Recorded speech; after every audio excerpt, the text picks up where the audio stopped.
Como deixar um legado missionário. Quando eu era pastor, bem jovem, isso em 84, eu vi Dr. Samuel Camaleson pregar que o pastor do século 21, que o pastor para o ano 2000, é alguma coisa assim, é um pastor missionário. Ele era um pregador para pastores e viajava o mundo.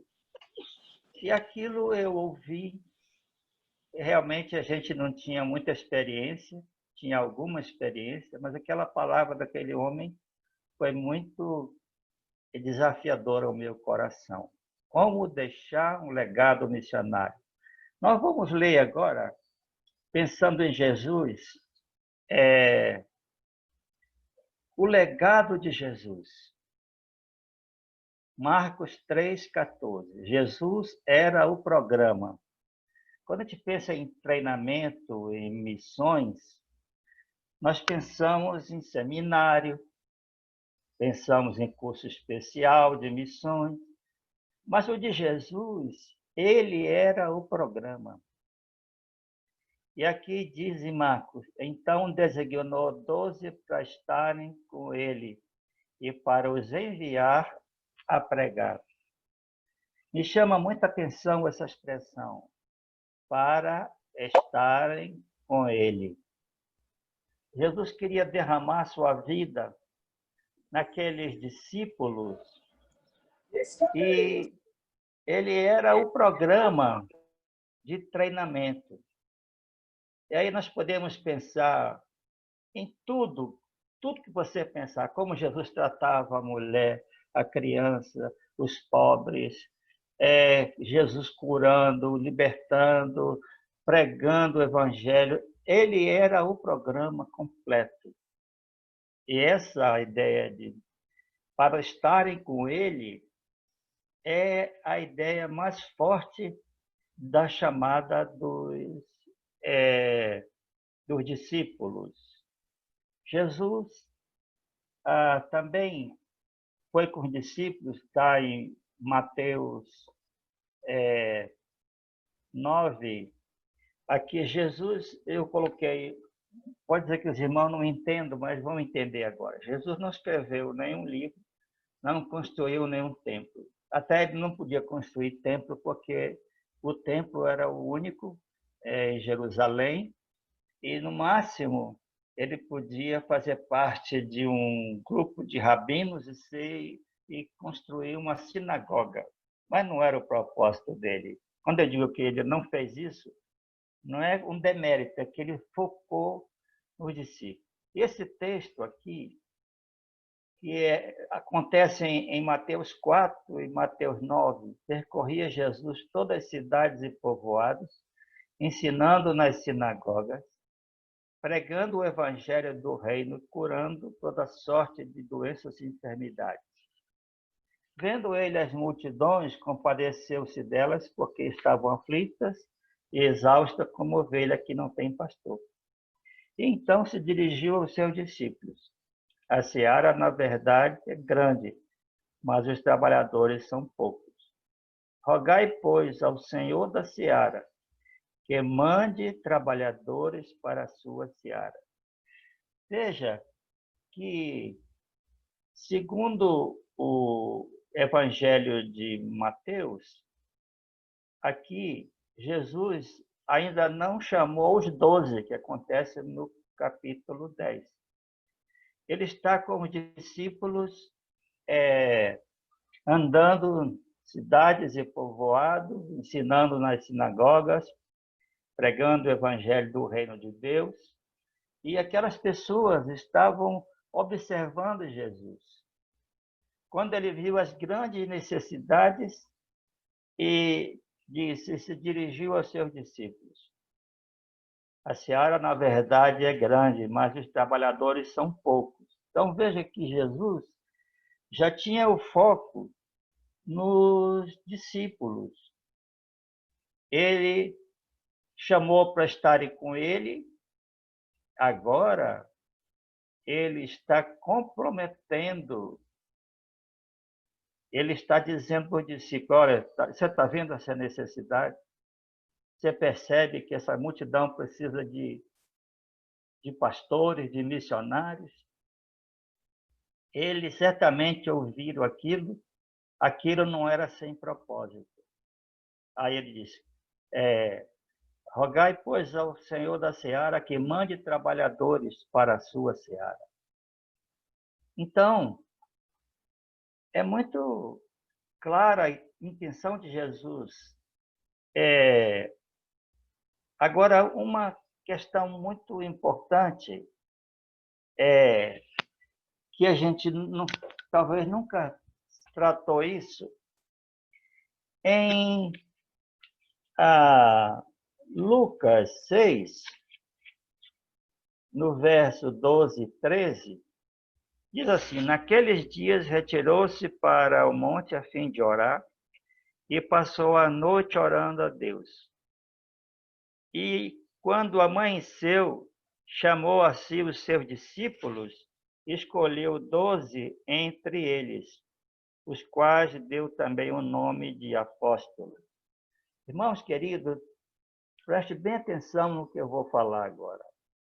Jesus tinha muito mais do que 12 discípulos.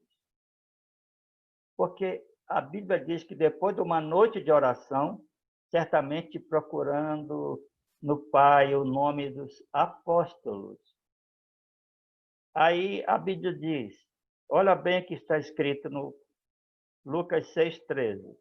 Quando amanheceu, chamou a si os seus discípulos e escolheu 12 entre eles. Ele chamou os discípulos e separou 12. Diz aqui, os quais deu também o nome de apóstolos. Então, veja que o Evangelho é muito claro nessa questão de Jesus tinha muito mais do que 12 discípulos. Ele tinha 12 apóstolos que ele definiu. E eu vou dizer uma coisa aqui que você vai pensar comigo. No capítulo 10 de Lucas, diz que ele enviou 70. 70. E entre Lucas 6 e Lucas 10, pode ter passado um ano, não mais do que isso. Esses discípulos, a maioria estavam, ou todos eles, esses 70, quando Jesus desceu do monte e escolheu 12. Porque Jesus não ia escolher novo convertido e dar a ele autoridade para isso e aquilo e chamar de apóstolo. Não, Jesus não. Então, aqui eu posso dizer que esses 70 possivelmente estavam quando ele desceu do monte. E ele escolheu, então, 12. Tá certo? Não diga que o pastor José João agora está inventando história. Não, está aqui na palavra. O envio dos 70 é conhecido. Só que no Lucas diz que entre eles, entre os discípulos, separou os apóstolos. Muito bem. Moisés, eu botei só um versículo, mas você sabe, o sogro de Moisés, sogro é gente boa, né? Eu tenho um bom relacionamento com a minha nora e com o meu genro. Mas o sogro de Moisés, vendo o sofrimento de Moisés e do povo de Israel, que ficava numa fila esperando para ser aconselhado por ele, ele disse, o que tu fazes não é bom. Aí disse Moisés, ensina os estatutos, ensina as leis, ensina a palavra para essas pessoas. Mas, Moisés, faz o seguinte, procura dentre o povo homens capazes. Olha, irmãos, tementes a Deus, homens de verdade, que aborreçam a avareza. Põe-nos sobre por chefe de 1.000, chefe de 100, chefe de 50 e chefe de 10. Veja que isso aqui faz parte do legado de Moisés. Não é um legado missionário, mas é um legado de administração, de liderança. E se você ler a Bíblia com cuidado, diz lá que Davi se reuniu com os líderes de 1.000. Fulano reuniu com os líderes de 100. Então, Moisés teve essa bênção de ter um sogro que era midianita, mas muito sábio e um homem temente a Deus, porque senão ele não diria para Moisés: procura dentre o povo homens capazes, tementes a Deus, homens de verdade, e aqui que aborreçam a avareza, põe-nos sobre o chefe de 1.000. Olha, irmãos, essa foi, ou ainda é, a liderança de Israel. Você vê na Bíblia, o Antigo Testamento, e nosso sistema de grupos familiares está baseado nesse legado de administração, de liderança que Moisés recebeu de Jetro. O grupo de 10 é o líder do grupo familiar. E chefe de 50, no nosso caso não tem chefe, mas líder de 50, é o supervisor de 5, 6, 7 grupos. Chefe de 100 são os coordenadores de área. Esses que têm trabalhado para o Senhor. Chefe de 1.000, no nosso caso, é o líder de distrito, líder de região. Todo o nosso sistema está baseado basicamente nesse versículo. O pessoal muitas vezes nos criticava antigamente, dizia: isso aí é modismo. Eu falei: modismo, meu amigo, vem com Moisés. Então, é muito interessante essa palavra que nos dá um norte. Mas veja que aqui Moisés, o Jetro, diz para ele: Moisés, procura homem de caráter. E aqui, irmãos queridos e irmãs, nada é mais importante do que o caráter na caminhada com Cristo. Esses 44 anos de estrada que eu tenho, literalmente, primeiros anos foi estrada mesmo, mas servindo a Deus com irmãos e podendo ver o caráter. E aí, se concentrar nisso. Por exemplo, uma pessoa que ele fala, e é verdade, eu levei pastor João Wilson, ou ele se convidou para ir a Manacapuru, ainda novo na fé. Esses valores que a gente recebe no convívio são valores eternos. E o João se animou na obra.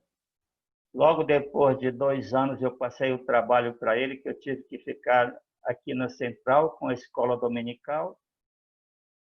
E o João fez um trabalho muito bom, como tem feito até hoje. Agora, esses valores, eu vou ler e brevemente comentar. Valores são prioridades internas que se expressam consistentemente em ações concretas. O que são valores? São prioridades. Os teus valores são expressos. Todos têm valores. Todos. A pessoa fala assim: eu não tenho tempo. É que ela não tem tempo para aquele assunto, porque aquele não faz parte do sistema de valores. E a pergunta não é se você tem valores, mas quais são os seus valores. Então, a pergunta não é se você tem valores, mas quais são os teus valores. O que você valoriza? O que você prioriza? Os valores declarados, frequentemente, não são os valores reais. Muitas vezes, os valores declarados não são os valores reais. É aqui um exemplo. Nós valorizamos evangelismo, oração e missões. Se você valorizasse isso, você estaria fazendo isso.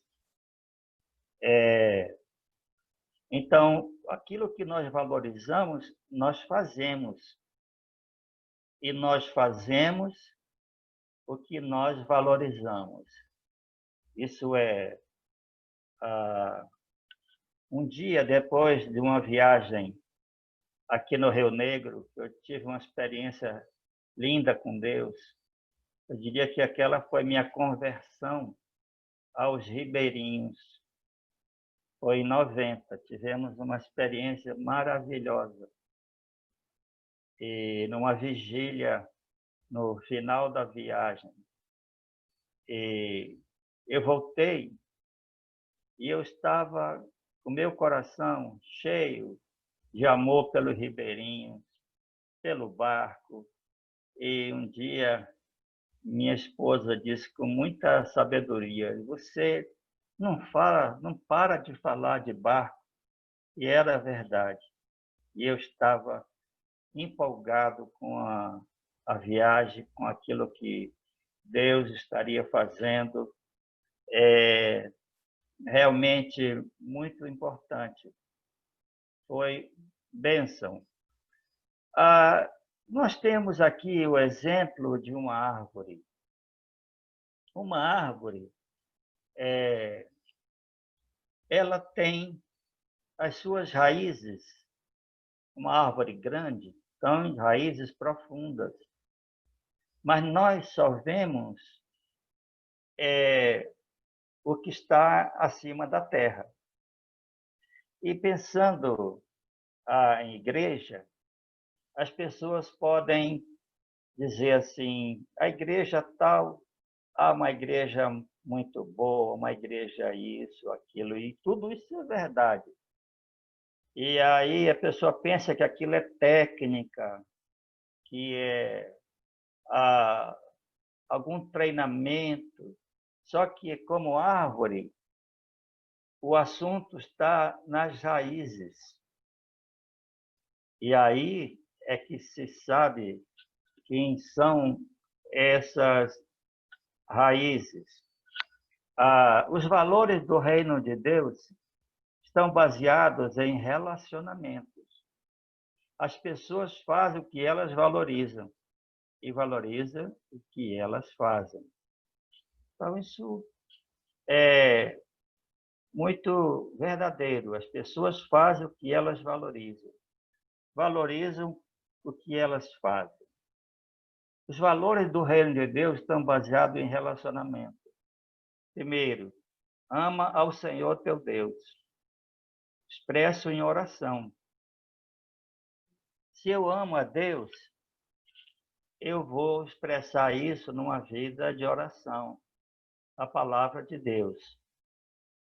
Isso é o resultado do amar a Deus. Ama o teu próximo como a ti mesmo. Expresso na vida de corpo, evangelismo e missões. Então, missões é uma realidade de amor ao próximo. Quando amamos o próximo, então missões têm todo sentido e nós podemos caminhar com Cristo nessa maneira. É amar ao próximo. Nosso caso aqui, com grupos familiares, amar as pessoas da cidade e Ribeirinho, amar as pessoas que estão no interior, Isso é muito importante. Como você pode descrever os valores? Não por meio de perguntas, observando onde as pessoas gastam seu tempo e dinheiro. Não por meio de perguntas, mas, ou seja, eu gasto meu dinheiro naquilo que eu valorizo. Você pode ensinar o que quiser, mas as pessoas vão imitar a sua vida. Veja bem, vamos pensar em um legado na família. Podemos ensinar qualquer coisa para os nossos filhos. E é bom ensinar. Mas eles vão imitar a nós. Eles vão ver os nossos valores. Vão ver se amamos a Deus. Aí eles vão expressar isso na vida deles também. Ou pelo menos eles vão dizer: papai é coerente, a mamãe é coerente. E isso é um valor importante na vida da pessoa. Agora, eu queria chamar o doutor Alejandro, que é nosso querido Alejandro, para ele falar um pouco sobre o trabalho dele no barco. Ele está conosco há algum tempo. Eu queria dar esse tempo, Alejandro, para você expressar seu trabalho no barco. Só para o pessoal saber, Alejandro é cubano, está aqui no Brasil uns 3 anos, Alejandro. 3 anos, pastor. 3 anos. Acertei. Não, pastor, isso é bom, não? Ter uma conferência com o Senhor, né? Agradecer a oportunidade, né? E falar que o Senhor está falando do legado, né? E o Pablo também está aqui na conferência, estava vendo também. E então uno vê, né, que nós estamos sendo parte direta do legado de Jesus. Nós estamos sendo como esse árvore que o Senhor falou, que tem uma raiz forte no Evangelho, que a partir dessa raiz forte no Evangelho, ela vai dar o fruto. E eu queria agradecer muito a oportunidade, né, também de formar parte desse trabalho lindo que tem nos barcos, desse cuidado que a Igreja Presbiteriana de Manaus tem tido com os ribeirinhos, e dizer que tem sido uma experiência muito forte, no sentido espiritual e também no sentido profissional. Minha conversão também foi, pastor, através dessas missões, muitas vezes quem participa e muitas vezes quienes participamos das missões achamos que só estamos levando bênçãos, já seja espiritual ou material, para aquelas pessoas, mientras que essas missões elas nos vão edificando e nos vão transformando. Recentemente, na conferência anterior, uma das pessoas que falava, o Deu, ele falava sobre um processo de conversão diária. E todo dia nós somos chamados a nos converter em missionários de novo. E todo dia nós somos chamados a pensar nesse legado, a pensar nesse testemunho de vida. Não só a gente falar, a gente dar um discurso, ou agora muitas redes sociais, né? A gente divulgar por redes sociais algo, mas também viver aquilo. E a Igreja Presbiteriana, ela convida a você a viver isso. E o Senhor, com seus mais de 40 anos de trajetória, é uma fortuna a gente ter esse legado precioso, né? E essa oportunidade, pastor, de poder perguntar e de poder aprender como hoje com o Senhor. Eu acho que uno aprende muito de lo que uno escuta, mas como você falava também, uno aprende muito do que uno vê. E isso é uma das coisas que faz esse legado ser tão importante. As pessoas vão ver aquilo que você fez na sua vida. As pessoas vão ver aquilo, como você se relaciona com sua família e como você se relaciona com seu próximo. Então, essa equidade, esse balanço entre uma vida de oração, de dedicação e de amor a Deus, a uma vida de evangelismo e uma vida de missões, enfocado ao amor ao próximo, vai fazer, eu acho, de nós, ou daquelas pessoas que chegam, ou de vocês, que já tem um legado maior, um bom testemunho, um bom espelho para a gente se olhar e a gente, digamos, tentar se arrumar do jeito certo. E era agradecer, pastor, a você e a Pablo, né, em especial, e a turma do barco, que estamos aí à disposição. Que bom, Alejandro, que bom. Daqui a pouco eu vou dar outra parada e eu queria chamar a Eliane, nossa missionária, ela compartilhar sobre Angola. Eliane, você está me ouvindo, né? Compartilhar sobre a sua visão em Angola. E daqui a pouco eu vou prosseguir aqui com a nossa palestra e aí em seguida eu chamo você. Muito bem, Alejandro, pode seguir aqui outra tela.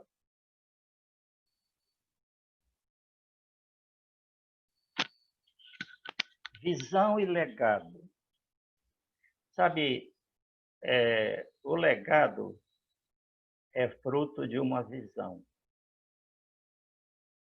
Oswald Smith, que nós pronunciamos de Smith, mas é Smith, sonhava enviar 500 pessoas em missões. Ele enviou 800 pessoas. Quando coloca 800 pessoas, é marido e mulher. Mas o Oswald Smith era um pastor presbiteriano. Ele assumiu uma igreja e a igreja estava com dívida. No primeiro culto, ele tirou uma oferta para missões. Os presbíteros ficaram zangados com aquilo. A igreja estava com conta para pagar. Aí no outro culto, ele tirou outra oferta para missões. Veja o que é o valor. Ele queria ser missionário e não conseguiu. Por alguma razão, ele não foi aprovado. E ele foi para o Japão com um grupo de pessoas. E nessa viagem acabou morrendo uma pessoa. Mas Oswald Smith é um exemplo de alguém que tinha uma visão e deixou um legado. E enviou cerca de 800 pessoas para o campo missionário. Imagine, é a central lotada, superlotada, com cadeira nas laterais, com cadeira no meio, 800 pessoas. É um privilégio. A gente tem alguns livros dele, eu nunca mais vi, mas eu já fui muito abençoado. Tem uma frase dele que eu nunca esqueci. Ouça essa frase. Ele diz: não é justo que uma pessoa ouça o evangelho 2 vezes em que o outro não ouviu nenhuma vez. Para mim, disse tudo. A igreja dele sustentava missões. E a igreja que estava endividada começou a colocar o foco em missões, a crescer e sustentar missões. Sabe, a Bíblia diz que o coração fala, a boca fala que o coração está cheio. Algumas pessoas, anos atrás, quando estava começando o grupo familiar, nós éramos 3 pastores. E aí eles perguntaram de mim: escuta, pastor, por que só o senhor que fala de grupo familiar? Eu não precisava responder isso, mas era um fato. Por que só o senhor fala de grupo familiar? Nós começamos com 5 grupos, e eu chamo o grupo familiar de missões urbanas, porque é isso. Este ano nós começamos com 541. Eu entreguei pastor Francisco com uns 370 grupos, mas já cresceu, multiplicou. 541. É uma realização que eu vejo que foi uma das coisas que me animou a ter o pastor Francisco como pastor efetivo, que ele tinha visão do grupo familiar. Missões, ele tem visão hoje, mas no início não tinha, mas já está melhorando muito e ele está com o coração também em missões. Aí perguntava, por que só o senhor fala? Olha, meu coração estava cheio.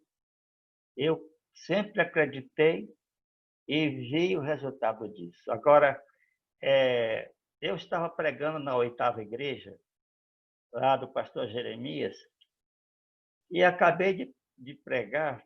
Jeremias é muito engraçado, barulhento, veio falar comigo que ele tinha feito uma aposta com o pastor Betão, uma aposta que se eu falasse de grupo familiar na mensagem, o Betão ia pagar o jantar. Se eu não falasse, Jeremias pagava o jantar. E ora, que a boca, o coração está cheio, a boca fala. E isso foi anos atrás.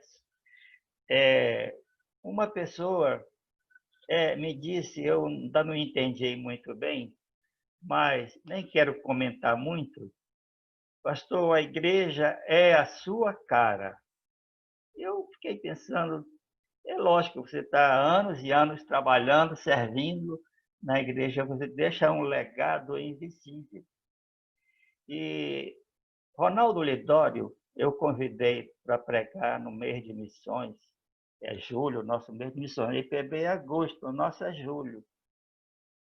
Aí o Ronaldo perguntou assim, e qual é o mês que não é? Qual é o mês que não é missões? Eu olhei para ele, eu fiquei parado, como quem diz assim, não estou entendendo, mas estou entendendo. Ele é um missiólogo, missionário, antropólogo, o Ronaldo é muito preparado. Ele, aquele sorrisozinho dele, disse, qual é o mês que não é? É isso mesmo. Isso é um legado, vem do pastor Caio, eu continuei. Um aluno do Einstein. Eu ouvi a palestra de um aluno do Einstein. Ele veio aqui na universidade, no auditório, e disse que esse aluno do Einstein aprendia muito e aprendia mais física quando saía andando pelo bosque com ele, conversando, ver como ele raciocinava, do que simplesmente nas aulas. E não é o que Jesus, lá, a Bíblia diz que ele chamou aqueles 12 para estarem com ele, aí para os enviar a pregar, coisa dessa natureza. Então, a nossa equipe Manacapuru, eu vou falar só rapidamente esses 3 anos, era um grupo bem coeso. Eram 2 rapazes, ou 3 rapazes e 2 moças. São tantas que se eu citar, eu vou deixar de citar algumas moças. Mas todos eles depois, 4 se tornaram pastores. E depois veio um tardiamente, que é o pastor Wellington, que nos ajudava lá num ponto de pregação. E das moças, 3 são de tempo integral. A Mel, a Lu e a Lu do Rai. Então, essa equipe, veja um legado, que era um fusquinha, todo fim de semana nós íamos para lá, pregar, discipular, e maravilhoso. Eu queria agora chamar a Eliane, te dar 5 minutinhos, Eliane, para você falar de missões e desse legado, você que está ensinando a liderança em Angola. Está aí, Eliane? Oi, pastor. Tá. Fale para nós, Eliane. O senhor falando aí, pastor, lembrou-me que Quando eu fui para Angola, eu sempre digo, né, que o culpado foi o senhor, né? Quando o senhor, quando eu estava no seminário, o senhor pediu para eu orar por Angola e ressaltamos que dava tudo certo para eu ir para a Índia, né? Na PMT naquela época, e o senhor pediu para eu orar por Angola, e foi daí que surgiu o projeto de irmos como seminarista, né? E quando eu penso nos frutos do trabalho, né, de 3 anos, como o senhor disse, atuando na área do ensino, fazendo o mesmo discípulo, né, ensinando o povo, né, para que eles deem continuidade, né, ao trabalho do ensino lá, né. Ainda há muita necessidade, mas o trabalho ele tem rendido fruto, né, pastor? Conforme eu enviei para o senhor essa semana uma mensagem de um jovem que abriu um grupo familiar e ele foi treinado no grupo familiar lá do meu apartamento, né? Como os irmãos sabem, eu criei um grupo familiar no meu apartamento que inicialmente tinham 40 jovens para participarem, né? E depois ficamos com 22 jovens, mas o objetivo ali, o grande objetivo era treinar a liderança para abrirmos grupos familiares em vários locais da igreja, né? E isso, quando esse jovem escreveu para mim, dizendo, irmã Eliane, nós falamos com o pastor e abrimos o grupo familiar, começamos nossa primeira reunião, mandaram as fotos para mim, eu chorei de alegria, né, pastor? Porque glória a Deus por isso. Glória, né? a Deus.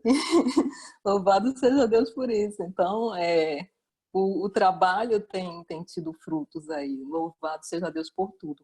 E o ensino é isso, o ensino fazer discípulos é isso. Eu penso, como o senhor falou, a questão de legado, né? O senhor, para nós, é uma referência, né? Para todos nós aqui. E, com certeza, pastor, eu sempre falo, assim, ensinar os jovens angolanos lá, eles são o futuro daquela igreja, né? Futuros pastores, né? E eu estava lembrando de 2 jovens que eu trouxe para estudar lá no seminário, no JMC, que eu até falei para o senhor, que é o Kennedy e o Agostinho. O Kennedy, ele tira as maiores notas na turma dele. O próprio diretor informou-me. E agora ele passou no vestibular na Universidade Mackenzie, né? Então, assim, o testemunho dele, ou seja, retornará para Angola como futuro pastor, né? E ele é um fruto das nossas aulas como seminarista lá em 2013, né, pastor? Aquelas aulas que nós íamos passar 8 dias lá, né? E esse é o Kennedy, um desses trabalhos aí. Em tudo, Deus seja louvado, né? Graças a Deus, Eliane, pela sua vida. Graças a Deus. Falar rapidamente aqui com o pastor Pablo. Pablo, eu falei com o Alejandro para ele falar alguma coisa, e eu falei, o Pablo foi para a Argentina e deixou o Alejandro aqui, é um legado no lugar dele. Obrigado, pastor. É uma alegria estar junto com muitos de vocês. Amamos vocês. Estamos sentindo uma saudade enorme da igreja, dos irmãos, do trabalho missionário. E o Senhor tem deixado um legado em muitos de nós que dá para ver muito bem.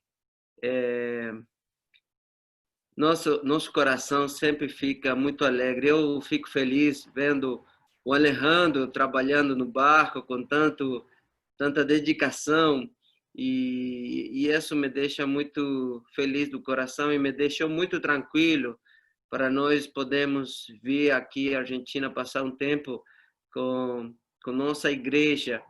E eu gosto muito daquele negócio que o senhor estava falando sobre o caráter, né? Porque o caráter são aquelas raízes que ninguém vê, mas Deus e os anjos conseguem ver da nossa vida. Aquilo que ninguém pode ver, mas Deus pode ver, é o caráter, né? Porque a gente pode fazer muita coisa e as pessoas podem bater palma, mas nosso interior é totalmente diferente. Eu acho que o caráter é uma coisa muito, muito boa. Eu fui impactado pelo trabalho missionário ano 93, 94, 95 e 97, quando eu fui com a cruzada, e Deus transformou minha vida, e e eu estava contando na outra palestra, quando debaixo de uma lamparina,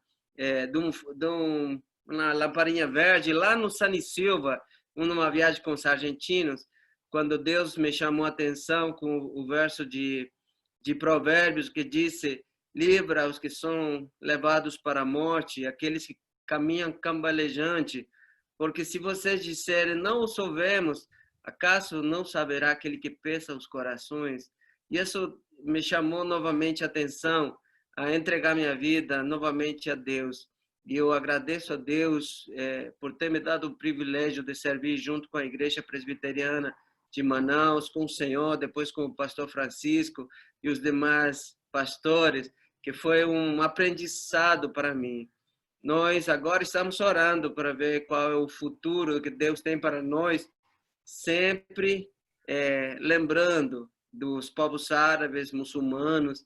Se Deus alguma vez nos quiser levar para lá, estaremos prontos. Obrigado, pastor, pelo privilégio de poder falar. Tá bem, querido. Alejandro, pode colocar o próximo slide.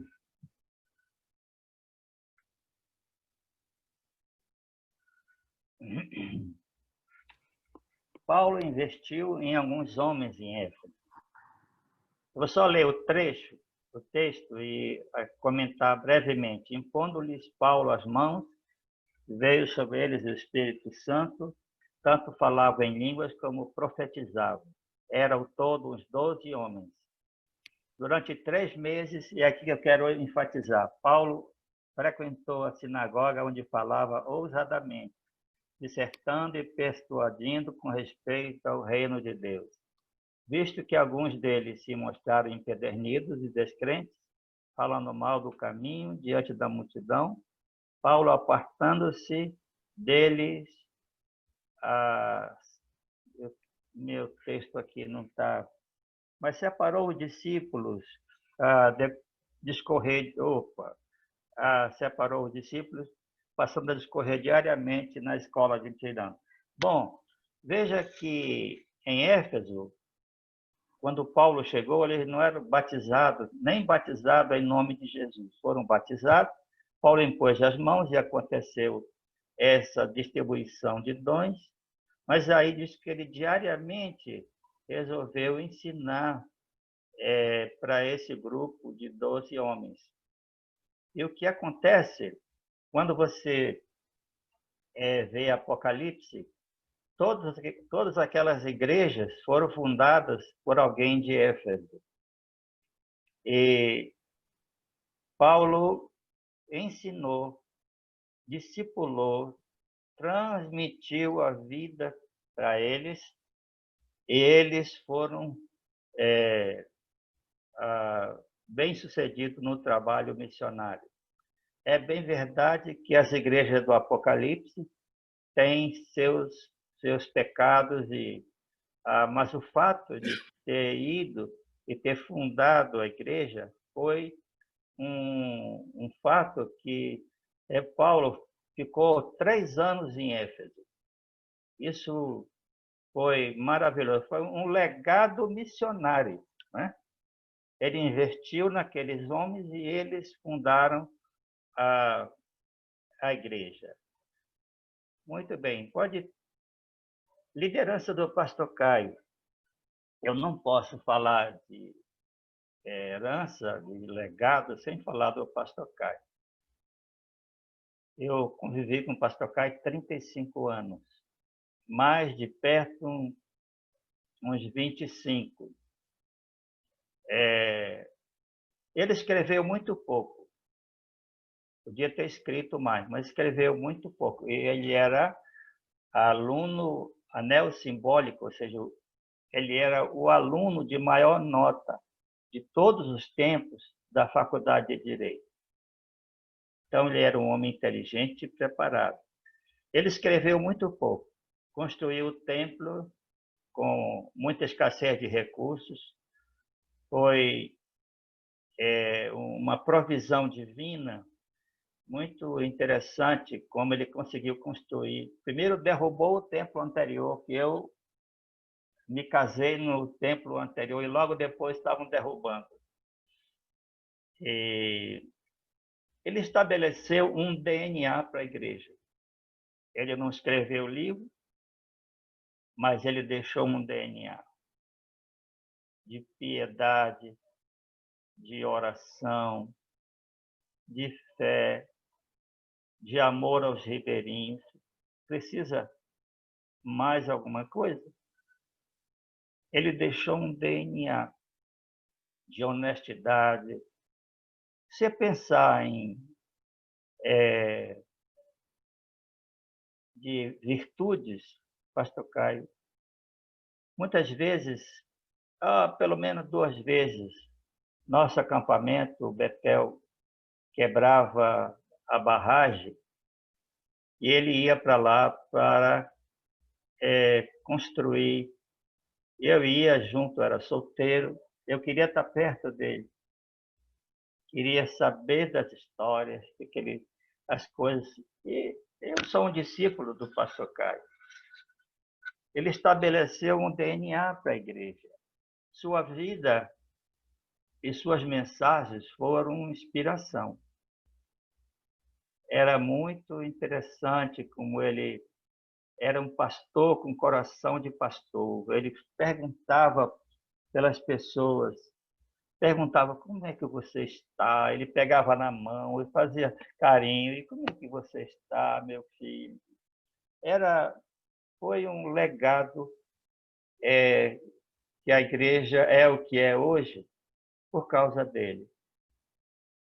Eu tenho contribuição? Certamente que sim, mas no DNA, ele foi o que impregnou a igreja com esse DNA de piedade.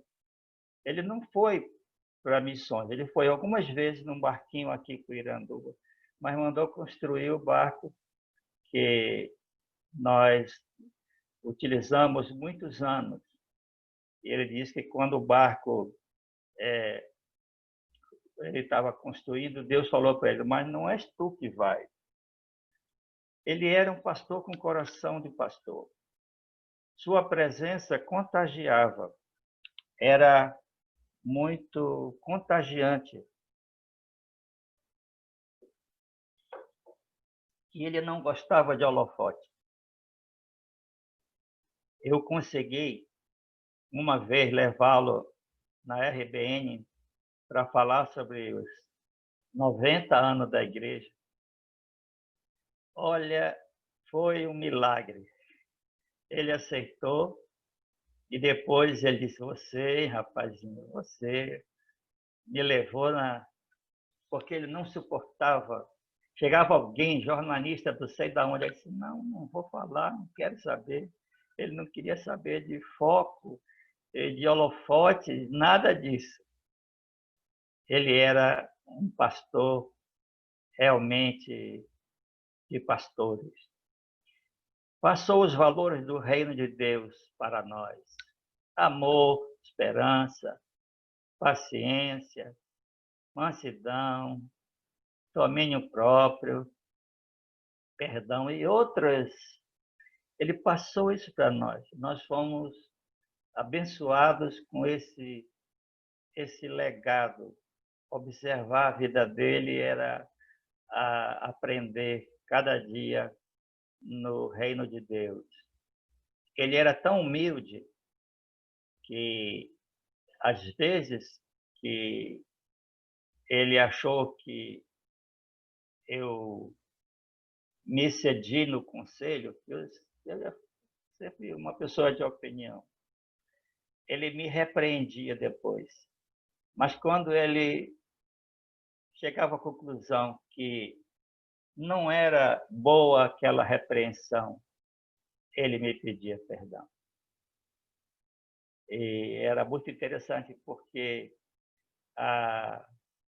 eu pedia perdão dele algumas. Foi um relacionamento de 35 anos. E uns 25, ele como pastor efetivo, eu como evangelista, como pastor auxiliar. Então, dá para entender realmente que houve perdão mútuo. Muito bem, esses valores do reino e mais outros, ele transmitiu para nós. Veja que, ao verem a intrepidez de Pedro e João, sabendo que eram homens iletrados e incultos, admiraram-se, reconheceram que haviam eles estado com Jesus. Veja que os líderes dos judeus, eles reconheceram que João e Pedro e João, tinham estado com Jesus. Isso não é interessante? Sabe que quando a gente anda perto de uma pessoa que nós admiramos, nós imitamos até o modo de falar, o modo de orar.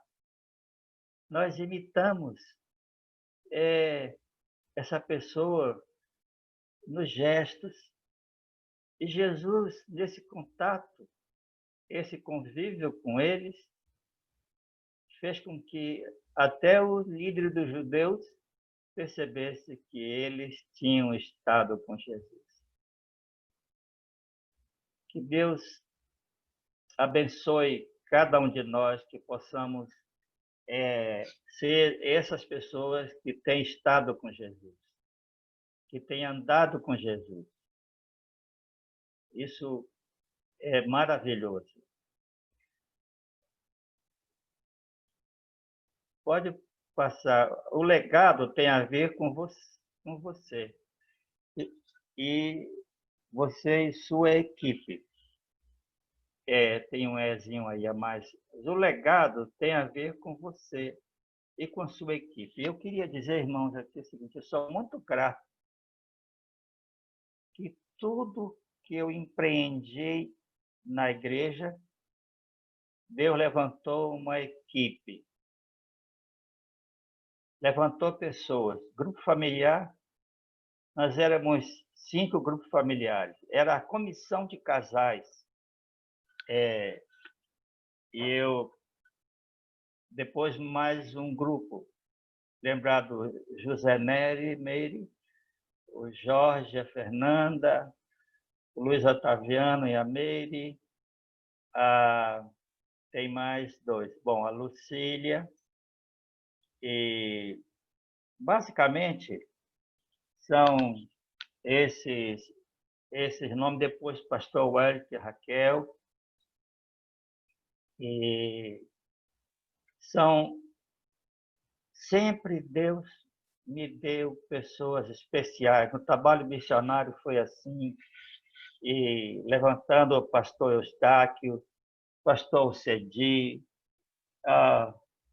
pastor Pablo, pastor João Wilson, pastor Mário, pastor Djarde.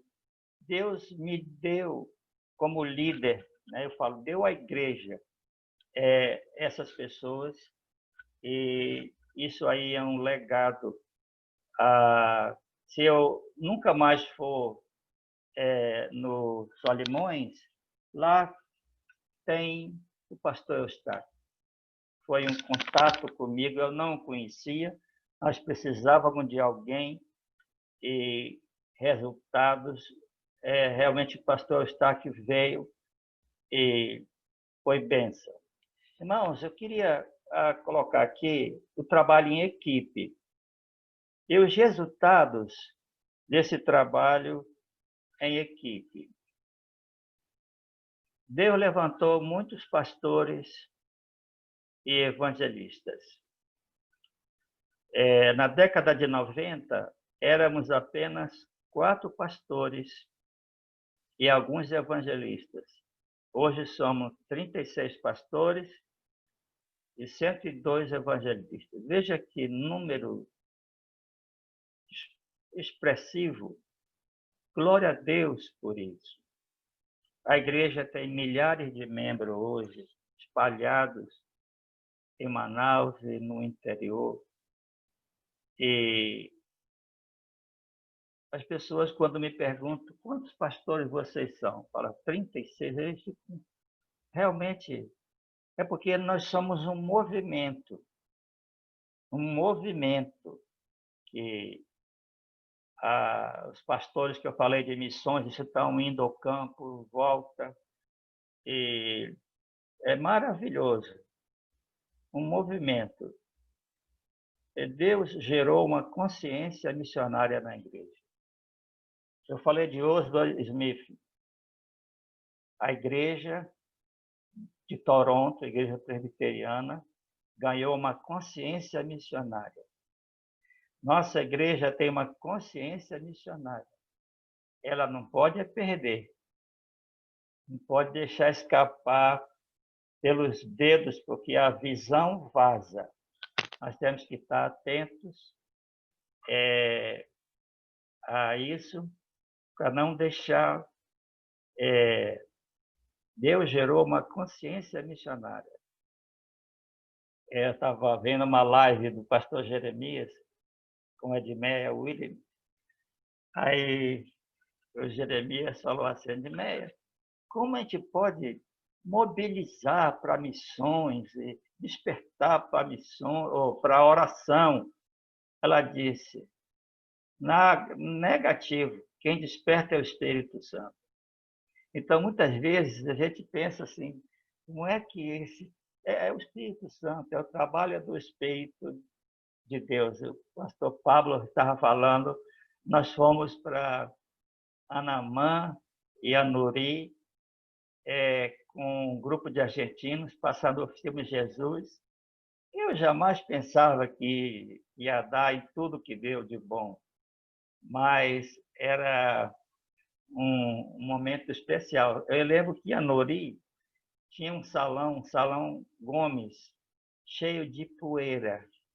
Mas era o único local que nós descobrimos para passar o filme Jesus. Resultado, foi lá que muita gente se converteu e os argentinos passavam o filme Jesus, tinha folheto em português. E a Nuri se tornou um lugar muito proveitoso para o reino de Deus.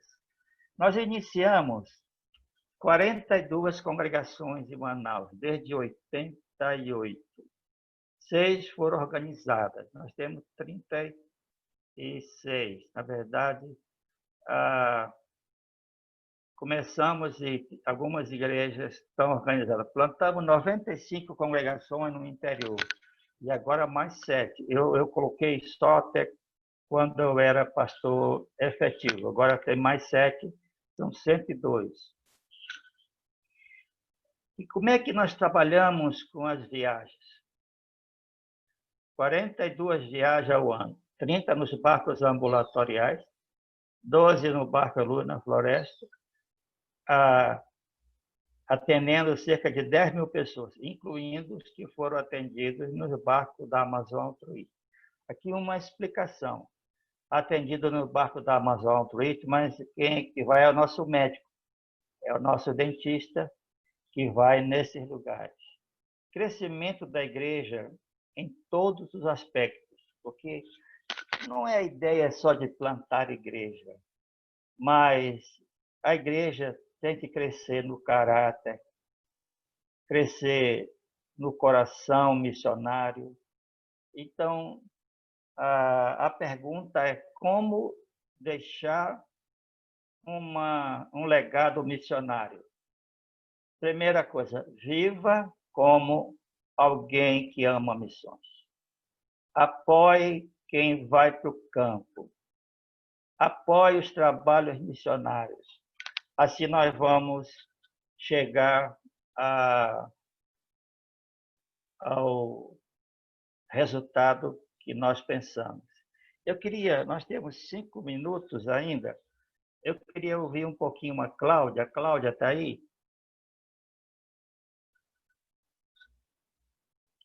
A Cláudia está aí, eu vi ela entrando. Deixa eu procurar ela para desbloquear, pastor. Tá, eu vi ela entrando.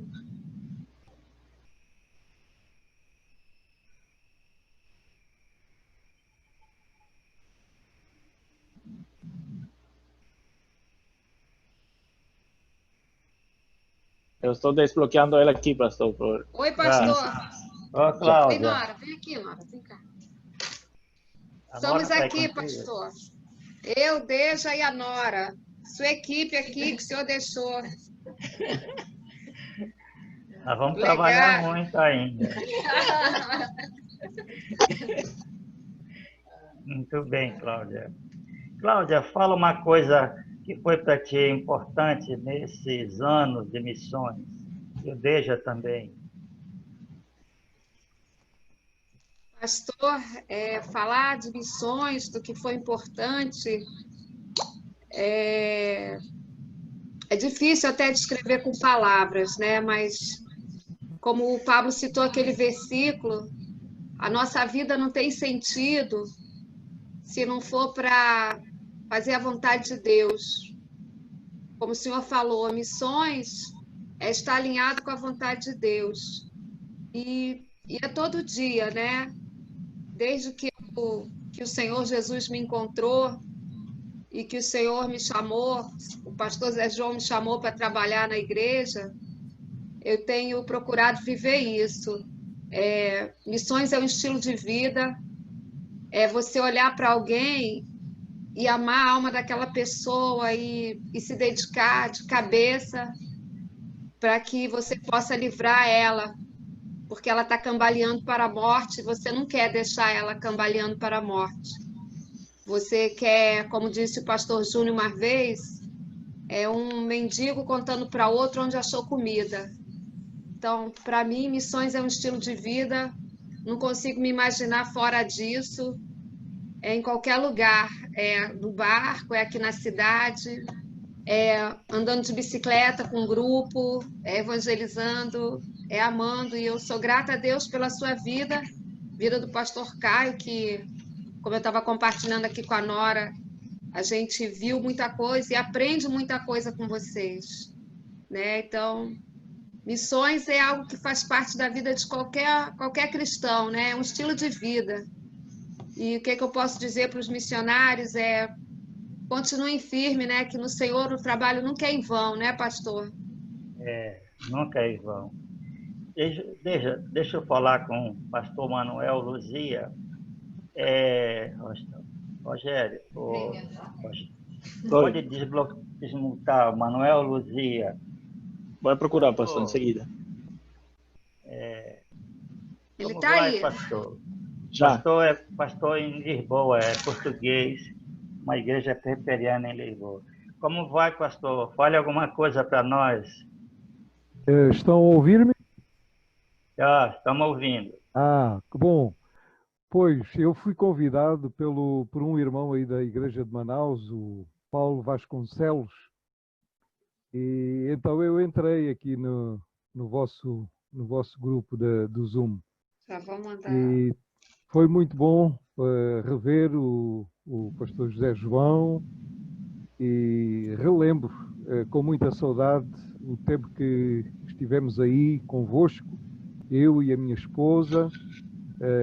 Andámos uma semana no barco, foi uma experiência inesquecível e aqui estamos na luta. O trabalho aqui em Portugal é bem diferente de aí no Brasil. O trabalho cresce muito lentamente, mas estamos aqui com a graça de Deus, pregando fielmente a palavra do Senhor e esperando nele. E é muito desafiante pensar naquilo que Deus faz na vida de cada homem que Ele alcança com a sua graça.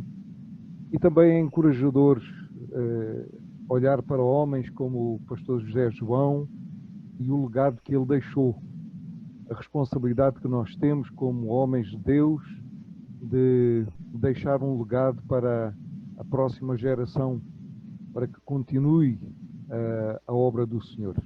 Então, que Deus continue a abençoar a Igreja Presbiteriana de Manaus e um grande abraço aqui de Portugal. E obrigado pela oportunidade. Bem, eu vou pedir ao nosso querido Rogério, pode juntar o Rogério, Rogério, pode ir. Já estou pedindo para ele, pastor. Já está aberto. Rogério, está me ouvindo, Rogério? Estou sim, pastor Zé João. Que alegria poder falar com o senhor, hein? Com vocês. Igualmente, Rogério. Rogério, então você encerra orando pelo pastor Manuel Luzia, orando por Portugal, tá bom? Aí a gente vai estar encerrando com a sua oração. Amém. Vamos orar. Obrigado, Deus, por esse momento, pela tua palavra, pelo ensino. Mesmo à distância, mas unido no corpo de Cristo, podemos orar pelo pastor Manuel. Senhor, visita ele em Portugal, trabalho missionário, sua família, a igreja. Tudo aquilo que vier à sua mão, que o fizer, possa prosperar. Derrama a tua graça, Senhor. Derrama a tua unção. Renova o Espírito Santo sobre sua vida. E que o que temos experimentado no Brasil, no Amazonas, por meio da Igreja Presbiteriana e de tantos homens, também possa ser estendido, Senhor, não somente aqui, mas a Portugal, a todos os outros lugares, pelo qual temos orado e clamado ao Senhor pela uma ação do Teu Espírito Santo. Obrigado por esse legado, obrigado pelo exemplo de homens e que se dedicaram a entregar a sua vida ao Senhor e não tiveram medo de deixar para trás aquilo que poderia ter um lucro na vida, mas abriram mão para servir ao Senhor, para se dedicar à obra do Senhor. E nós louvamos ao Senhor para que possa derramar uma bênção especial no ministério do nosso pastor aí em Portugal. Obrigado por essa sala, devido ao pastor Zé João, e por todo esse tempo aqui juntos.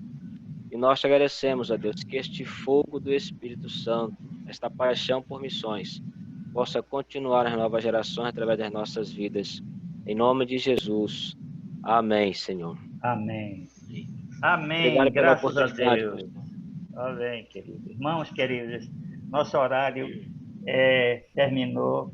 É um prazer muito grande.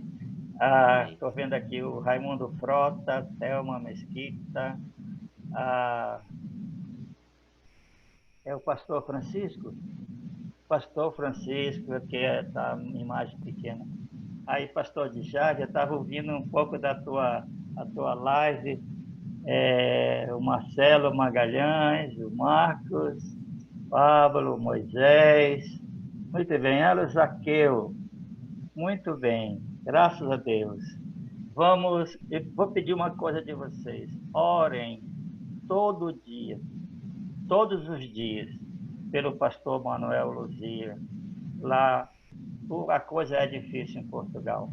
Ore por ele, que Deus dê unção, graça, e a igreja em Lisboa.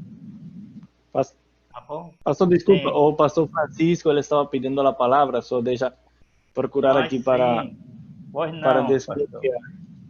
Pois não.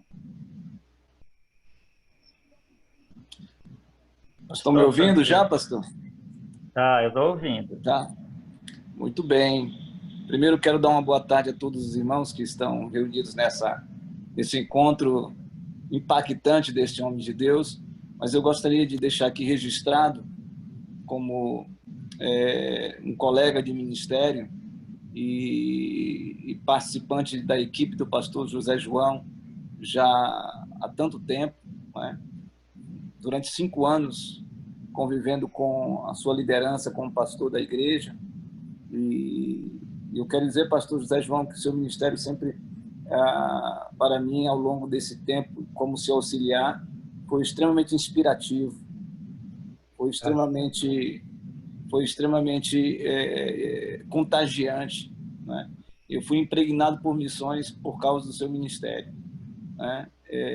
Eu sempre fui um pastor de pastorear uma igreja de cidade urbana, no sentido de envolvimento com isso, e eu creio que quando o Senhor Deus colocou no seu coração de que eu seria o pastor que iria lhe substituir, alguns irmãos de missões devem ter ficado assim meio, meu Deus, será que vai dar certo isso? Não é? Principalmente pelo fato da gente sempre ter tido um envolvimento mais com uma igreja voltada para a cidade, né? mas Deus lhe usou com muita sabedoria e graça. Aqueles nossos encontros nas segundas-feiras, de tomarmos um banho, comermos um peixe, mas ali havia toda uma pedagogia, um ensino, uma orientação, mostrando aonde ficava cada lugar, e eu tinha consciência de que aquilo tudo era uma ação de Deus. Então eu quero louvar a Deus porque se eu respiro missões, se eu penso missões, se a gente continua nessa caminhada, tudo isso tem a ver com o seu legado, com a sua história, com o seu ministério. Então eu quero assim agradecer a Deus pela sua vida, agradecer a Deus porque o Senhor continua inspirando muita gente, e agradecer a Deus por fazer parte dessa história tão bonita. Deus o abençoe grandemente a sua vida. Nós louvamos a Deus pelo seu ministério. O Senhor é um pastor emérito como referência para a minha vida, para o meu ministério. Então eu louvo a Deus mesmo, eu e minha família somos gratos a Deus pela sua vida. Deus o abençoe grandemente, que o Senhor lhe dê longevidade para continuar inspirando muitas gerações para a glória do nome do Senhor Jesus. Deus abençoe, meu pastor. Uma explicação aqui para os irmãos. Segunda-feira é a folga do pastor. Eu convidei o pastor Francisco. E eu não sei se 1 ano e meio ou 2 nós íamos para quilômetro 24 da Manaus, Manacapuru. E lá tomava um banho, comia um peixe, tomava mais banho e vinha para um sítio do meu irmão aqui no 10 e tirava um cochilo, depois voltava para a cidade. Qual a maneira de conviver, de conhecê-lo, de me deixar conhecer, praticando o que Jesus fez, né? Para estarem com ele. Graças a Deus. Irmãos, queridos, então tenham aí um bom domingo e não sei se querem mais. Pastor, estão mutados, mas se alguém tiver alguma pergunta e o senhor se dispor a responder, por suposto, né? A gente pode ficar um pouquinho. Só lembrando, pessoal, que às 19 horas hoje continua a nossa conferência. Tá? 19 horas. Nas páginas oficiais da igreja vai ser no YouTube e no Facebook da IP Manaus. Alguém tem uma pergunta? Se tiver, levanta a sua mão para que o Alejandro desmute seu microfone. Hoje já está bom por hoje. Pastor, eu vou aproveitar que meu microfone está desmutado para fazer uma. Para fazer uma também aproveitar, pastor, a gente está gravando, né, e vai ficar aí, mas eu sei também que a gente pode perguntar todo dia e o senhor com a mesma disponibilidade vai responder. Pastor, eu gostaria de saber um conselho que o senhor daria para essa nova geração de hoje, que estamos saindo, que estamos iniciando em missões.